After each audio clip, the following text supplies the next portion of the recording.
Cherish Periwinkle, 8 ans, se volatilise le 21 juin 2013 dans un Walmart.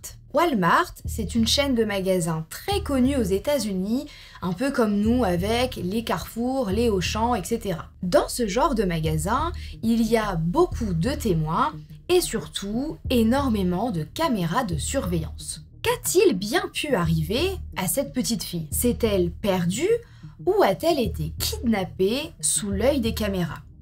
C'est ce que l'on va découvrir ensemble aujourd'hui dans cette nouvelle Auroria.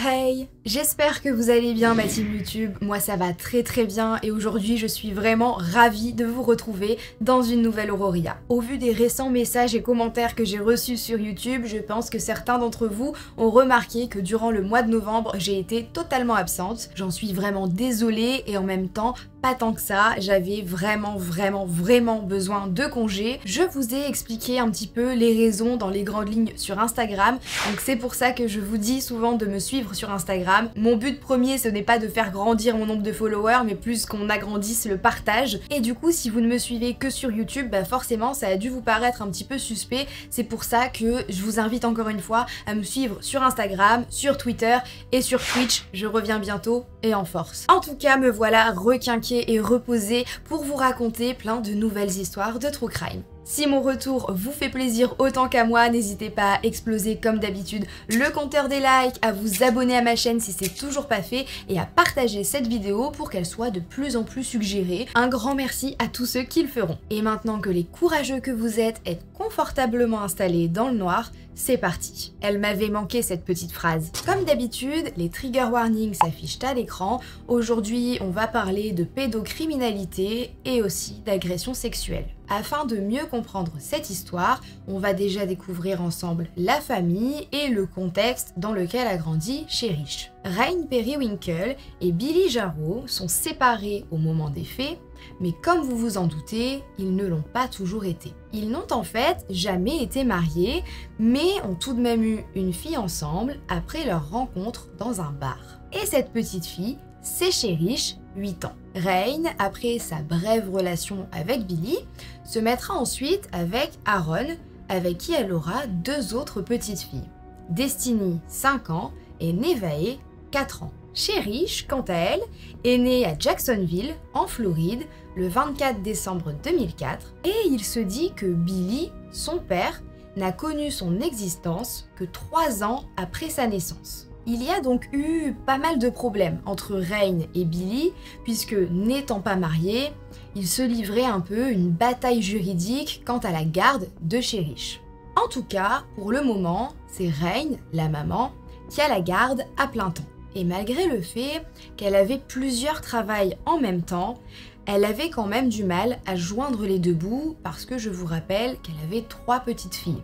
D'ailleurs, j'en profite pour préciser, parce que ce n'est pas forcément toujours précisé dans les contenus que j'ai vus sur cette affaire, Rain avait en réalité 4 filles. Elle a donné naissance à sa première fille avant Cherish en Australie, puisqu'elle est australienne, mais n'a pas trop supporté la maternité. Cette première fille sera donc adoptée par la sœur de Rain, et Rain quittera le pays pour démarrer une nouvelle vie aux États-Unis. Billy, quant à lui, le papa de Cherish, vivait à San Diego. Ça fait quand même pas mal de distance entre les 2 parents, mais Cherish avait l'occasion de rendre visite à son père régulièrement. C'est d'ailleurs le lendemain des faits qu'elle devait à nouveau se rendre chez lui, et c'est à cette occasion spéciale que Rain avait décidé d'aller acheter une nouvelle tenue à la petite fille. Aux alentours de 20 h, le 21 juin 2013, la maman de Cherish, Rain, décide d'aller faire quelques courses accompagnée de ses 3 filles. Leur premier arrêt,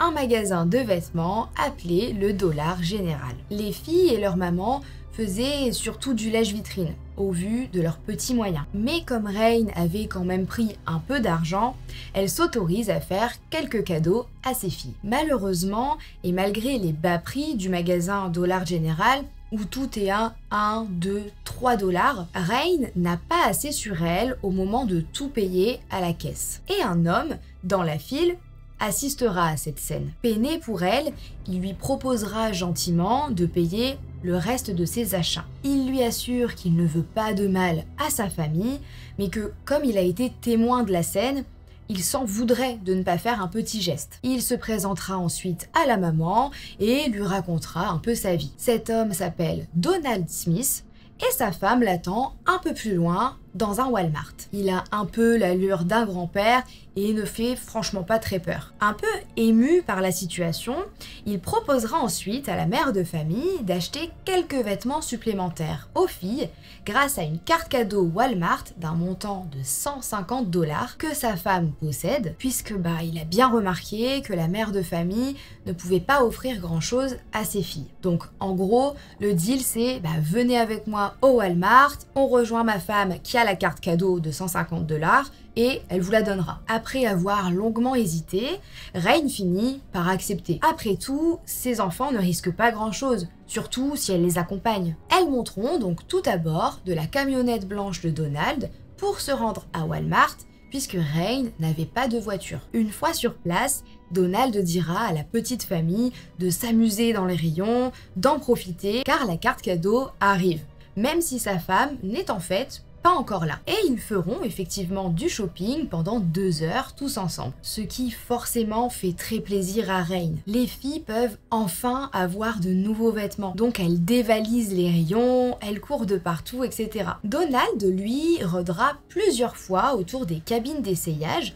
quand Cherish sera à l'intérieur. Il n'entrera jamais, mais il sera toujours aux alentours. Mais Rain tentera de ne pas être trop parano. Déjà parce que cet homme va quand même lui offrir une carte cadeau de 150 $, ce qui est énorme par rapport à ce qu'elle peut se permettre d'habitude. Donc elle se dit il faudrait quand même pas voir le mal partout, mais surtout parce qu'elle est très occupée. Je vous rappelle qu'en plus de Cherish, elle a 2 autres filles en bas âge, Destiny 5 ans et Nevaeh 4 ans. Et si vous avez déjà fait les magasins avec des enfants, vous savez comment ça se passe. La patience des enfants atteint vite les limites et surtout quand la faim commence à se faire ressentir. Vers 22h30, Donald, témoin de tout ça, des petites qui s'impatientent, qui gigotent, qui ont faim, proposera d'aller chercher des cheeseburgers au McDonald's situé dans l'enseigne. Cherish décidera, du haut de ses 8 ans,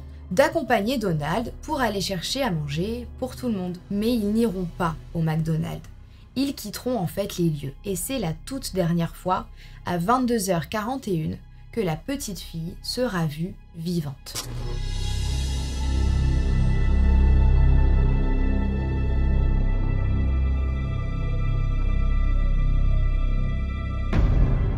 Minutes plus tard, Rain, qui est encore dans les rayons, ne voyant toujours pas l'homme et sa fille revenir, commence à fortement paniquer. Et en plus de ça, le magasin va bientôt fermer ses portes. À 23h, l'annonce de la fermeture retentit dans les haut-parleurs. Elle doit retrouver Cherish avant de partir pour rentrer. May I please have your attention? The store will be closing in 5 minutes.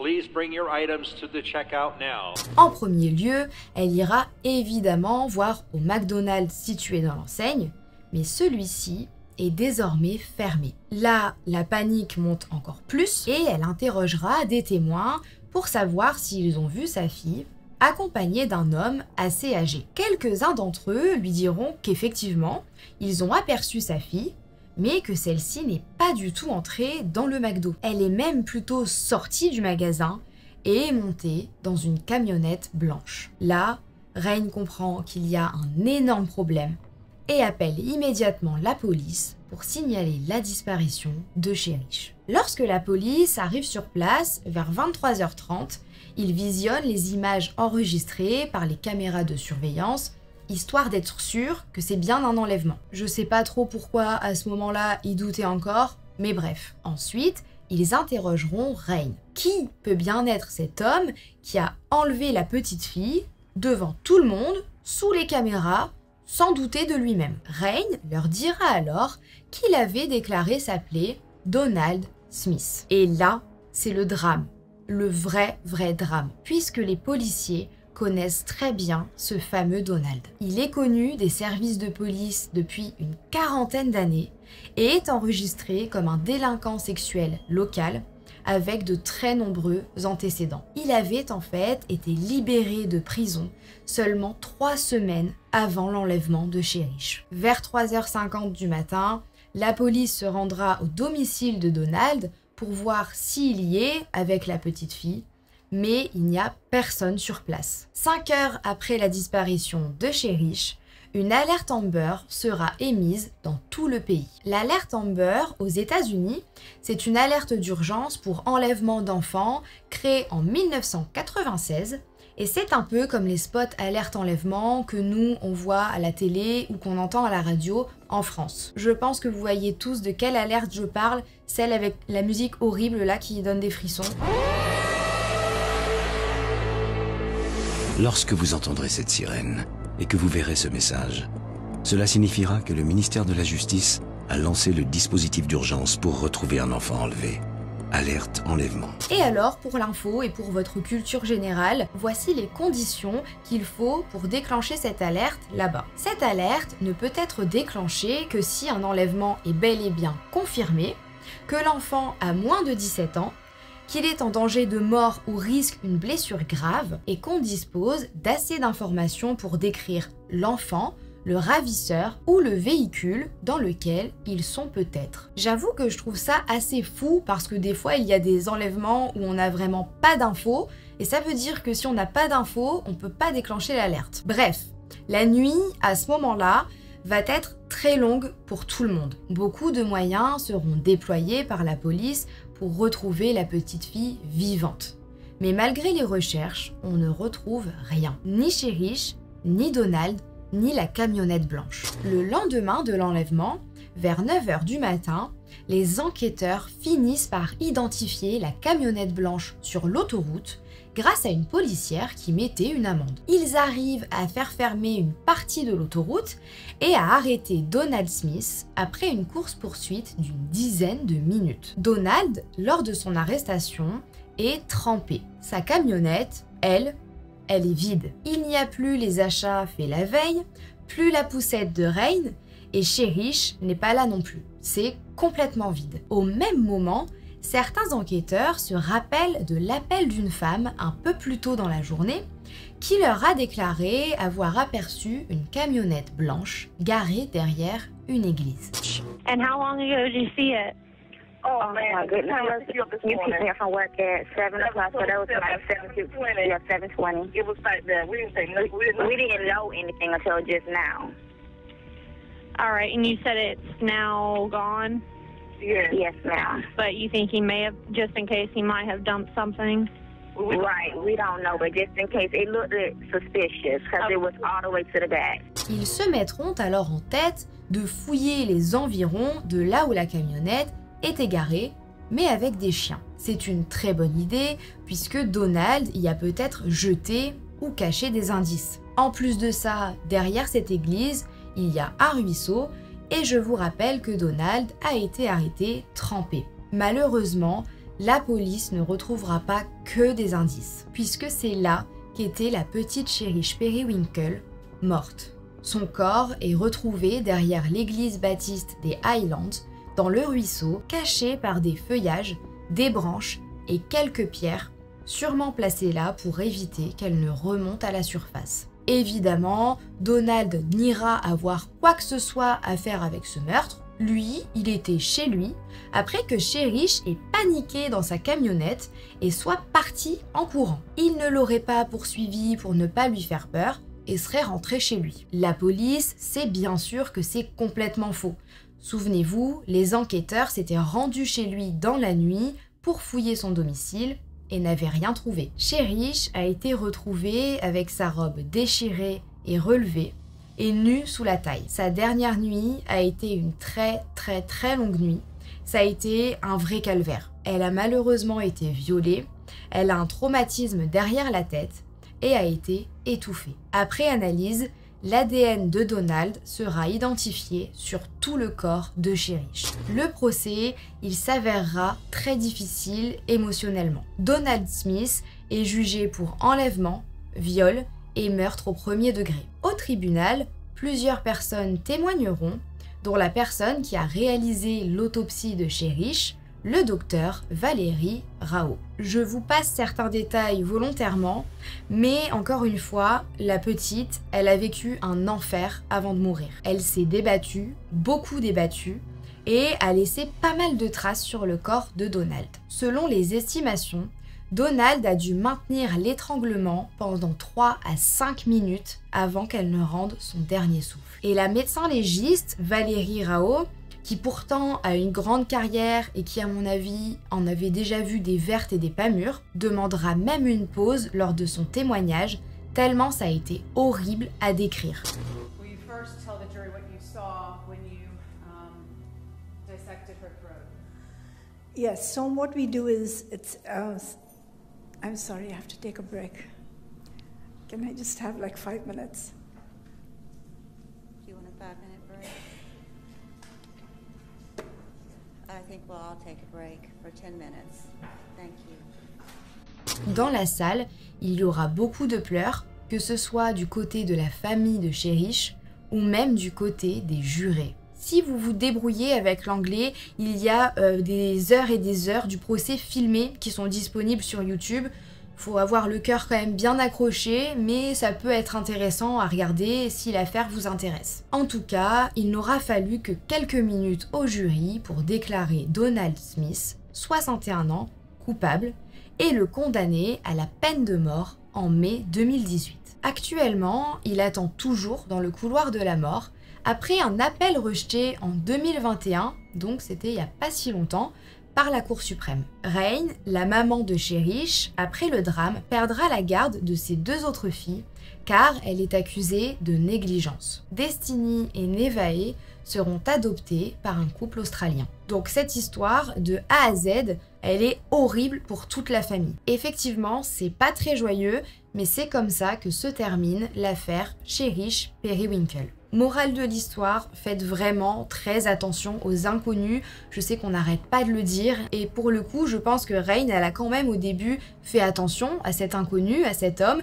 mais qu'au final, ça n'a pas empêché ce drame horrible. Faut savoir qu'aux États-Unis, il y a quand même une team de personnes qui sont vraiment contre la maman de Cherish, en mode tout ça c'est de sa faute et elle est vraiment inconsciente d'avoir accepté que cet homme s'approche de sa famille. Moi je suis pas forcément d'accord parce que ça reste une maman de 3 petites filles qui n'avait pas les moyens de faire plaisir à sa famille, et là un homme qui a pas l'air méchant leur offre une carte cadeau de 150 $.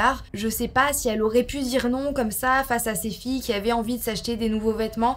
Enfin, je suis quand même assez partagée et je trouve qu'il y a des gens vraiment méchants sur internet avec la maman, mais vous me direz ce que vous en pensez. Est-ce qu'elle aurait pu éviter ce drame? En tout cas, vraiment, faites attention partout, avec vos enfants ou même avec vous-même. C'est malheureux d'en arriver là, mais à l'heure actuelle, je pense qu'on ne peut faire confiance vraiment à personne. Protégez-vous et protégez vos enfants. Dites-moi dans les commentaires ce que vous avez pensé de cette nouvelle Aurora. Est-ce que, encore une fois, vous pensez que l'enlèvement aurait pu être évité? Ou est-ce que vous pensez que, vu le culot de Donald Smith, qui quand même enlève une petite fille sous l'œil de plein de caméras, serait parvenu à ses fins quoi qu'il arrive? En tout cas, moi ça me rend assez dingue quand je pense que 3 semaines auparavant, il était encore en prison, et ça n'est pas sans rappeler l'actualité là en France. Mais bon, bref, ça c'est un autre sujet de justice politique, tout ça. En tout cas, si vous avez passé un bon moment en ma compagnie ou que vous avez découvert cette histoire, n'hésitez pas à exploser le compteur des likes comme d'habitude, à vous abonner à ma chaîne pour ne pas rater les prochaines Aurora. Nous on se dit à dimanche prochain 10h pour une nouvelle histoire, et sur ce moi je vous fais de très gros bisous, je vous dis à la prochaine et surtout prenez soin de vous. Ciao.